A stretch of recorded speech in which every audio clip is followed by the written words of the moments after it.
Hi, everyone. I'm so excited to be here for this episode of Motivational Moments. And the message that I have to share with you today is going with the flow. And I will tell you my own personal experience from today, trying to find a place to broadcast this episode has been a little bit challenging. I've been going from office to office to find an empty one that I can broadcast from. You can't even imagine the noises. The garbage truck pulled up and needed to get the garbage cans. The shredder people came with a big truck and big bins to empty the shredding containers. So I was in search of an office and I didn't stress out. I just thought, this is a great lesson for all of us to go with the flow. I went outside. I thought this would be perfect. I live in paradise and with nature. What a great setting. I tried to set up there and it said, you need internet. Okay. So I had to go back in the office and I thought, wow, isn't that interesting? But the point is, I was trying to find the perfect place. There is not a perfect place. And I think that in our lives, we do try to make things too perfect. I'm sitting in my office, which I should have done all along, but I felt like it wasn't the appropriate place. But then again, there's no appropriate place for inspiration. So that's my message today. Be flexible, go with the flow, don't let things stress you out, because you can control a lot of that. It's what you think and what you say and what you do. The other thing I wanted to tell you was that today's the 27th of January.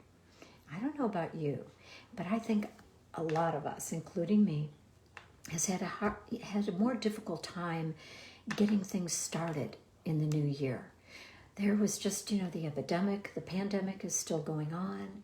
We had the election, the inauguration. We had all these things. We had the riots at the Capitol. It just seemed like it was more unsettling than I think other previous years. Because by January 1st, normally, I have all my goals written down. I have my affirmations in place. I have discussions that I want to have with certain family members and friends to start off the year just right. But it didn't happen that way. And I don't know if that is the same thing that happened to you. But it's January 27th.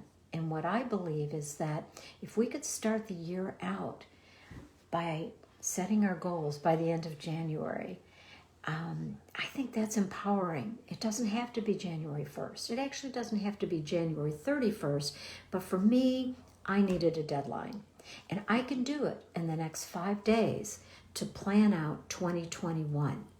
But also leave room for those surprises and those unexpected bonuses and things that happen to you that you can't even think or plan for. And that's what makes life interesting. So take the next 5 days and see what you can do as far as setting your goals, visualize them already happening, and then we'll all enjoy a much better first quarter and then the rest of the year. Also, I wanted to tell you a great story about Betty White. About 2 weeks ago, you may have seen this on Facebook, she turned 99. And anytime I see a picture of Betty White on Facebook or anything else, I always have to take a breath and say, did she pass over? 99 is pretty old, but she's just as spunky as she was at 98. In fact, she was interviewed, of course, many times about her turning 99 and what the reporters and journalists have asked her many times. It's like, well, what's the one thing that keeps you going? And what's the difference between 98 and 99? And she said, you know what? There really isn't a difference. It's just another year. And as long as you have your health and your attitude, you could do just about anything. And I want to read you some advice that she gave that I think we can take to heart at any age we are. I don't have to wait till we turn 99. But she said, don't take yourself too seriously. This is funny. She said, you can lie to others. And then she said, not that I would do that, but you can't lie to yourself, which is true. And her advice for a long and a happy life, She said, you know what? It's just having a good sense of humor. Just find the humor in everyday life. Laugh a lot and look at the positive side. She also said, I'm reading some quotes, that's why my eyes are darting here. She said, just looking at the positive side and not dwelling on the downside, it takes up too much energy being negative. Then she also said that one of the things that have kept her going all these years, she's very busy. As you know, she is a lover of animals, and she has many causes that she supports and nurtures through taking in animals and supporting animal shelters and being an advocate for those furry friends. So that's helped her. But the other thing that's helped her quite a bit is that she stays busy. That's the other part of getting older. You don't want to get sedentary. She's far from sedentary, that's for sure. In fact, she claims that what's kept her busy, she has a very good agent, and that, you know, she's got a great track record of how many years in show business? Yeah. So she just keeps on going. And that's what we all have to do. You know, as you know, my dad's going to turn 96 in April, and he keeps on going. And as I mentioned before, he has an iPad, an iPhone, and a computer.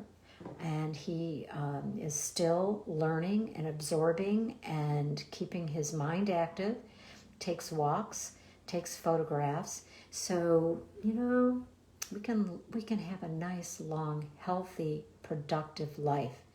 Just do all the right things. Keep your sense of humor. Think about that Betty White and how she's done it for 99 years. And what can we do on an everyday basis to keep ourselves motivated, inspired, healthy, and active? So thank you. Go with the flow, my friends, and have a wonderful day. Thanks.